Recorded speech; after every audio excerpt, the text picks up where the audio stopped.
Hello friends, नमस्कार। आप सभी का स्वागत है आपके YouTube channel NMS score plus में। दोस्तों, आज के वीडियो में हम राष्ट्रीय साधन सह मेधावी छात्रवृत्ति चयन परीक्षा जो 16 नवंबर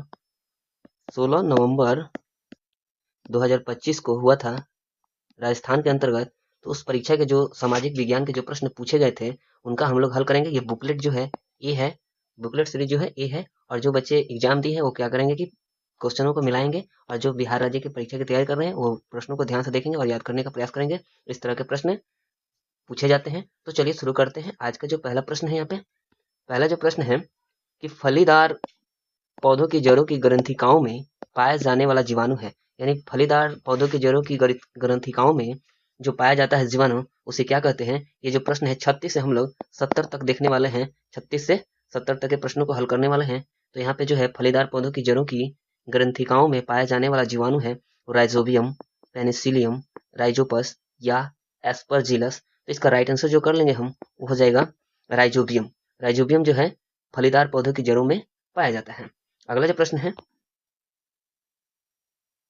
यहाँ पे 37, मलेरिया का परजीवी है। तो मलेरिया का परजीवी कौन सा होता है। इसका राइट आंसर जो करेंगे हो जाएगा प्लाज्मोडियम। प्लाज्मोडियम जो होता है मलेरिया का परजीवी होता है। अगला जो प्रश्न है 38, अक्षय प्राकृतिक संसाधन है। तो अक्षय प्राकृतिक संसाधन कौन सा है। पेट्रोलियम, सूर्य का प्रकाश, प्राकृतिक गैस या कोयला। तो यहाँ पे जो है अक्षय प्राकृतिक गैस, जो कभी समाप्त न होने वाला संसाधन कौन सा है, वो भी प्राकृतिक। तो इसका राइट आंसर जो कर लेंगे वो हो जाएगा सूर्य का प्रकाश। सूर्य का प्रकाश जो है ये अक्षय प्राकृतिक संसाधन है। अगला जो प्रश्न है 39, द्रवित पेट्रोलियम गैस का उपयोग किया जाता है। यानी द्रवित पेट्रोलियम गैस, यानी इसको एलपीजी के नाम से जाना जाता है। एलपीजी, इसका उपयोग जो है घरों में ईंधन के रूप में किया जाता है। ऑप्शन जो है ये राइट आंसर कर लेंगे, घरों में ईंधन के रूप में। अगला जो प्रश्न है 40, विश्व उष्णन का कारण है। यानी विश्व उष्णन का कारण क्या है। जल की बढ़ी हुई मात्रा, ऑक्सीजन की बढ़ी हुई मात्रा, कार्बन डाइऑक्साइड की बढ़ी हुई मात्रा या नाइट्रोजन की बढ़ी हुई मात्रा। तो इसका राइट आंसर कर लेंगे और तीसरा जो हो जाएगा कार्बन डाइऑक्साइड की बढ़ी हुई मात्रा, CO2 इसको बोलते हैं। कार्बन डाइऑक्साइड की बढ़ी हुई मात्रा के कारण विश्व उष्णन का कारण बनता है। अगला प्रश्न जो है भ्रूण का परिवर्धन होता है। भ्रूण का परिवर्धन कहाँ होता है। गर्भाशय में, अंडाशय में, वृषण में। 41, भ्रूण का भी परिवर्धन होता है। भ्रूण का परिवर्धन कहाँ होता है ये बताना है। गर्भाशय में, अंडाशय में, वृषण में या शुक्राणु वाहिनी में। तो इसका राइट आंसर जो हो जाएगा भ्रूण का जो परिवर्धन यानी कि विकास होता है। भ्रूण का परिवर्धन मतलब विकास। तो ये दोस्तों होता है गर्भाशय में। गर्भाशय में भ्रूण का विकास होता है, भ्रूण का परिवर्धन। अगला जो प्रश्न है 42, ईंधन के ऊष्मीय मान का मात्रक है। यानी ईंधन के ऊष्मीय मान का मात्रक कौन सा हो जाएगा। किलोजूल प्रति kilogram, kilogram kilojoule, kilojoule into kilogram या उपयुक्त सभी। तो इसका राइट आंसर जो हो जाएगा वो हो जाएगा किलोजूल प्रति किलोग्राम। किलोजूल प्रति किलोग्राम जो हो जाएगा, इसका राइट आंसर कर लेंगे। ईंधन के ऊष्मीय मान जो होता है वो होता है किलोजूल प्रति किलोग्राम। किलोजूल प्रति किलोग्राम होता है। ऑप्शन जो है एक राइट आंसर कर लेंगे। अगला जो प्रश्न है 43, टेस्टोस्टेरोन हार्मोन का स्रवण जिस ग्रंथि से होता है वह है। यानी टेस्टोस्टेरोन हार्मोन का जो स्रवण होता है किस ग्रंथि से होता है ये बताना है। यहाँ पे वृषण है, एड्रीनल, अंडाशय या अग्नाशय। इसका राइट आंसर जो हो जाएगा टेस्टोस्टेरोन हार्मोन का जो स्रवण होता है वो वृषण द्वारा होता है। वृषण द्वारा टेस्टोस्टेरोन हार्मोन का स्रवण होता है, याद रखेंगे। इसका राइट आंसर एक सही कर लेंगे। अगला जो प्रश्न है 44, दाब ज्ञात करने का सूत्र है। तो दाब ज्ञात करने का जो सूत्र होता है वो कौन सा हो जाएगा। इसका राइट आंसर जो हो जाएगा वो पहला वाला हो जाएगा कि दाब बराबर होता है बल के बटा क्षेत्रफल। दाब बराबर बल के बटा क्षेत्रफल होता है। यानी कहा जाता है कि दाब बराबर होता है प्रति एकांक क्षेत्रफल लगने वाले बल को दाब कहते हैं। अगला जो प्रश्न है 45, बल के लिए सही कथन है। यानी बल के लिए कौन सा सही कथन है ये बताना है। यहाँ पे बल का परिमाण होता है, बल में दिशा होती है, बल का परिमाण व दिशा दोनों होते हैं, और बल का परिमाण व दिशा दोनों ही नहीं होते हैं। तो बल में जो है दोस्तों परिमाण और दिशा दोनों होते हैं। राइट आंसर तीसरा कर लेंगे, बल में परिमाण और दिशा दोनों होते हैं। अगला जो प्रश्न है 46, दही में पाई जाने वाला सूक्ष्म जीव है, यानी दही में पाया जाने वाला सूक्ष्म जीव है, कौन सा है? बैसिलस, पेनिसिलियम, लैक्टोबैसिलस या एसिटोबैक्टर। तो इसका राइट आंसर जो कर लेंगे वो हो जाएगा लैक्टोबैसिलस, जो है दही में पाया जाने वाला सूक्ष्म जीव है। अगला जो प्रश्न है 47, कोयला, पेट्रोलियम और प्राकृतिक गैस कहलाते हैं। कोयला, पेट्रोलियम और प्राकृतिक गैस क्या कहलाते हैं, ये बताना है। जैसे जीवाश्म ईंधन है, नवीकरणीय संसाधन है, गैर जीवाश्म ईंधन है या अजैविक संसाधन है। तो दोस्तों इसका राइट आंसर जो हो जाएगा वो हो जाएगा जीवाश्म ईंधन। ये हो जाएगा जीवाश्म ईंधन। इनका जो निर्माण होता है सजीवों के मृत अवशेषों से लाखों वर्ष पूर्व हुआ था, और ये अनवीकरणीय संसाधन भी कहलाते हैं। ये जितने भी है कोयला, पेट्रोलियम और प्राकृतिक गैस, ये अनवीकरणीय संसाधन है और जीवाश्म ईंधन के रूप में है। अगला जो प्रश्न है 48, किशोरावस्था की अवधि होती है। किशोरावस्था की अवधि जो होती है 11 वर्ष से 18 या 19 वर्ष तक की आयु तक होती है। मतलब 11 से 18 या 19 वर्ष तक की आयु जो होती है वह किशोरावस्था होती है। अगला जो प्रश्न है, चेचक के टीके की खोज की थी, यानी चेचक के टीके की खोज किसने की थी? Louis Pasteur, Alexander Fleming, Edward Jenner या रॉबर्ट कोच। तो दोस्तों इसका राइट आंसर जो हो जाएगा चेचक के टीके की खोज जो है एडवर्ड जेनर के द्वारा किया गया था। यहाँ पे ऑप्शन जो है तीसरा राइट आंसर कर लेंगे एडवर्ड जेनर। और कभी कभी सन भी पूछ लेता है, यानी कब किया गया था, तो याद रखेंगे 1796 में। 1796 में इसकी खोज की गई थी एडवर्ड जेनर के द्वारा, चेचक के टीके की खोज। लुइस पास्टर जो है, लुइस पास्टर, तो ये जो है रेबीज और एंथ्रेक्स, रेबीज और एंथ्रेक्स के टीके की खोज की थी लुइस पास्टर ने। और यहाँ पे जो है अलेक्जेंडर फ्लेमिंग, ये पेनिसिलियम नामक एंटीबायोटिक की खोज की थी। पेनिसिलियम याद रखेंगे, पेनिसिलियम, पेनिसिलियम, पेनिसिलियम नामक एंटीबायोटिक की खोज की थी। और रॉबर्ट कोच जो है ये तपेदिक, यानी जिसको बोलते हैं टीबी और हैजा की जो बीमारी होती है किस जीवाणु के कारण होती है, कौन से जीवाणु जिम्मेदार होते हैं, उसकी खोज किए थे रॉबर्ट कोच ने। ये भी कभी कभी पूछा जा सकता है, आप लोग याद रखिएगा। तो इसका राइट आंसर जो हो जाएगा चेचक के टीके की खोज जो है एडवर्ड जेनर ने 1796 में की थी। अगला जो प्रश्न है 50, शुक्राणु और अंडाणु का संलयन कहलाता है, यानी शुक्राणु और अंडाणु का जो संलयन होता है वो क्या कहलाता है? तो इसका राइट आंसर जो हो जाएगा यहाँ पे परिवर्धन है, कायांतरण है, निषेचन है या मुकुलन है। तो इसका राइट आंसर जो कर लेंगे वो हो जाएगा निषेचन। ऑप्शन जो है तीसरा राइट आंसर कर लेंगे निषेचन, जिसे फर्टिलाइजेशन भी कहते हैं, फर्टिलाइजेशन। अगला जो प्रश्न है 51, मोमबत्ती के पूर्ण दहन के बाह्य क्षेत्र का रंग है, यानी मोमबत्ती के पूर्ण दहन जो होता है उसका बाह्य रंग कौन सा होता है? काला है, पीला है, नीला है, सफेद है। इसका राइट आंसर जो कर लेंगे वो हो जाएगा नीला।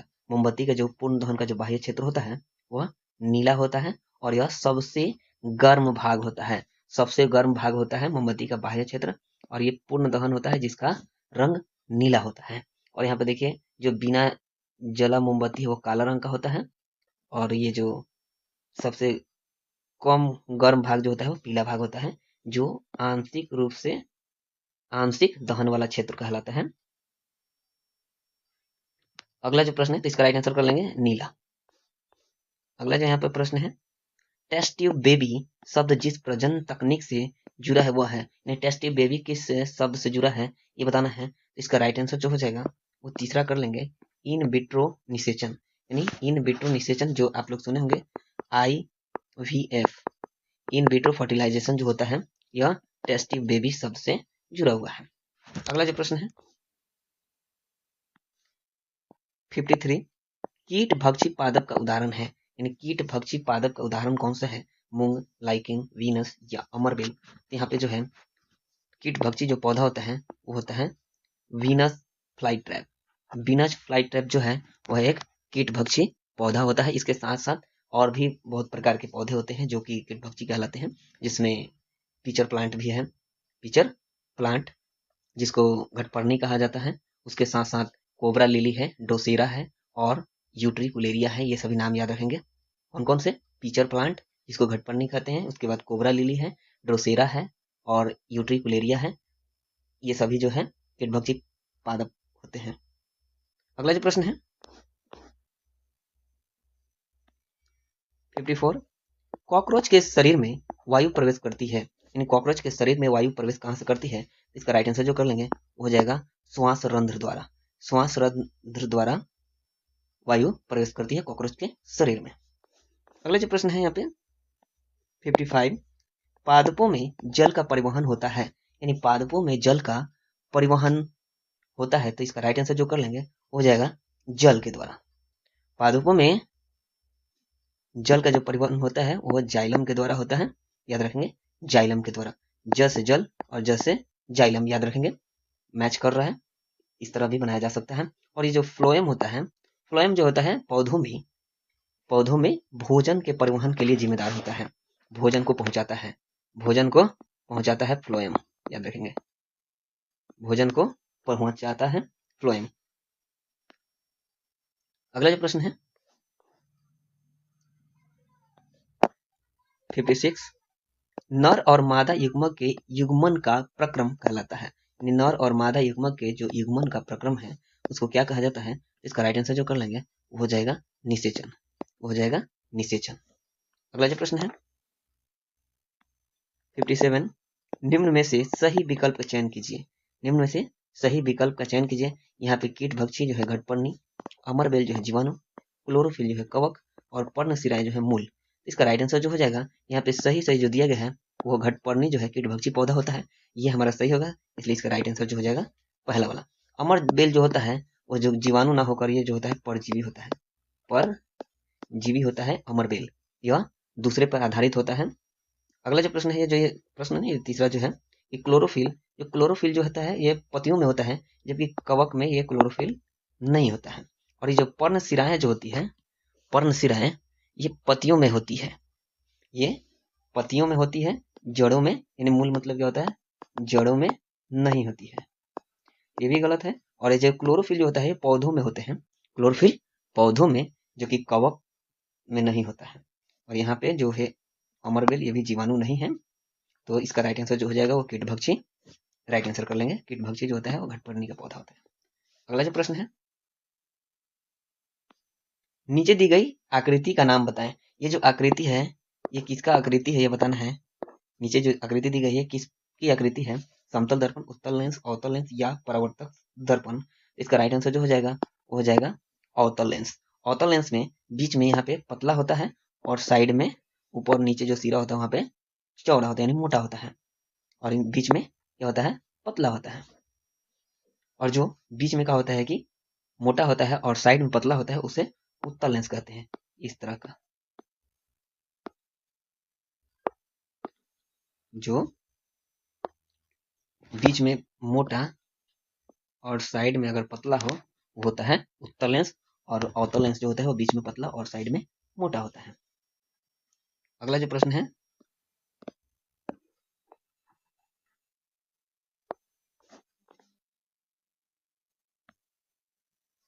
59 सूक्ष्म जीवों द्वारा मृत पादपों पर क्रिया करने से बनने वाला उत्पाद है, यानी सूक्ष्म जीवों द्वारा मृत पादपों पर क्रिया करने से बनने वाला जो उत्पाद होता है उसे क्या कहते हैं? तो होता है ह्यूमस, उसे ह्यूमस कहते हैं।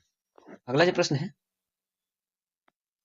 60 मानव शरीर का सामान्य तापमान होता है, मानव शरीर का जो सामान्य ताप होता है वो 37 डिग्री सेल्सियस होता है, 37 डिग्री सेल्सियस या 98.6 डिग्री फ़ारेनहाइट होता है, 98.6 डिग्री फ़ारेनहाइट, और डिग्री सेल्सियस में 37 डिग्री होता है। अगला जो प्रश्न है अम्ल प्लस क्षार, लवण प्लस पानी उपयुक्त अभिक्रिया है, यानी कि किस प्रकार की अभिक्रिया है?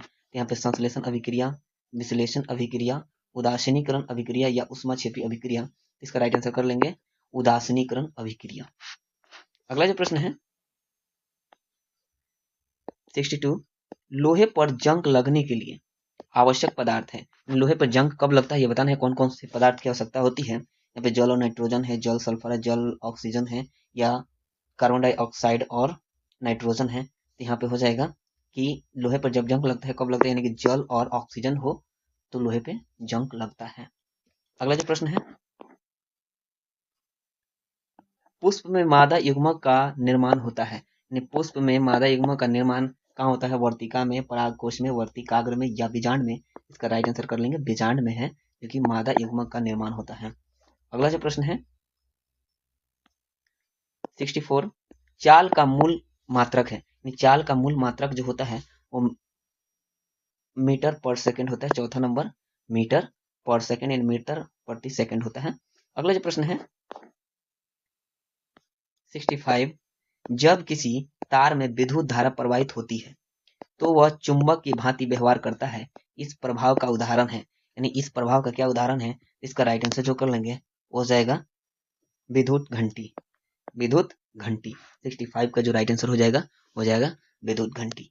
अगला जो प्रश्न है 66, रक्त का रंग लाल होने के लिए उत्तरदायी वर्णक है। रक्त का रंग लाल होने के लिए उत्तरदायी वर्णक कौन सा है? क्लोरोफिल, हीमोग्लोबिन, कैरोटीन या मैग्नीशियम? इसका राइट आंसर कर लेंगे, हो जाएगा हीमोग्लोबिन। अगला जो प्रश्न है 67, अवशिष्ट जल उपचार के स उत्पाद है। अवशिष्ट जल उपचार के स उत्पाद कौन से हैं? तो इसका राइट आंसर जो करेंगे वो आपंक और बायोगैस। आपंक और बायोगैस, यहाँ पहला ही ऑप्शन सही हो जाएगा, आपंक और बायोगैस इसका राइट आंसर कर लेंगे। अगला जो प्रश्न है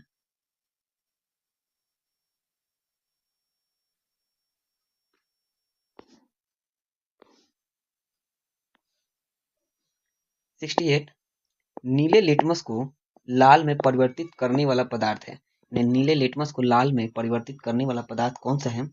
यहाँ पे हो जाएगा क्षार, लवण, अम्ल या जल। इसका राइट आंसर कौन सा? नीले लिटमस को लाल कौन करता है? इसका राइट आंसर जो हो जाएगा वो हो जाएगा अम्ल। अम्ल जो है नीले को लाल करता है। अम्ल जो है नीले को लाल करता है।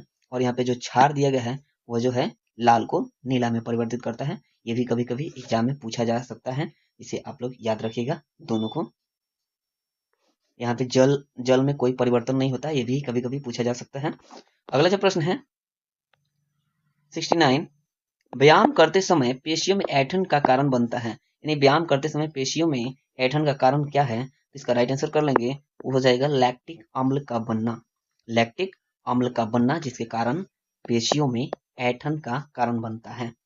अगला जो प्रश्न है 70, सही खाद्य श्रृंखला का चयन कीजिए। इस सही खाद्य श्रृंखला इसमें से कौन है? यहाँ पे फूल, मेढक, सांप और तितली, वृक्ष, शेर, घोड़ा, गाय, गेहूं, उल्लू, चूहा, बकरी या घास, टिड्डा, मेढक और सांप? इसमें से हो जाएगा चौथा जो है राइट आंसर कर लेंगे कि घास, टिड्डा, मेढक फिर सांप। इसका सही है, यही खाद्य श्रृंखला यहाँ पे सही कर लेंगे। तो दोस्तों ये आज के 35 प्रश्न 36 से लेकर 70 तक के प्रश्न थे। तो दोस्तों आप लोग के इसमें से कितना सही गया है उसको कमेंट में बताइएगा, और वीडियो को लाइक कीजिएगा। चैनल पर नए हो तो चैनल को सब्सक्राइब कर लीजिएगा। जय हिंद।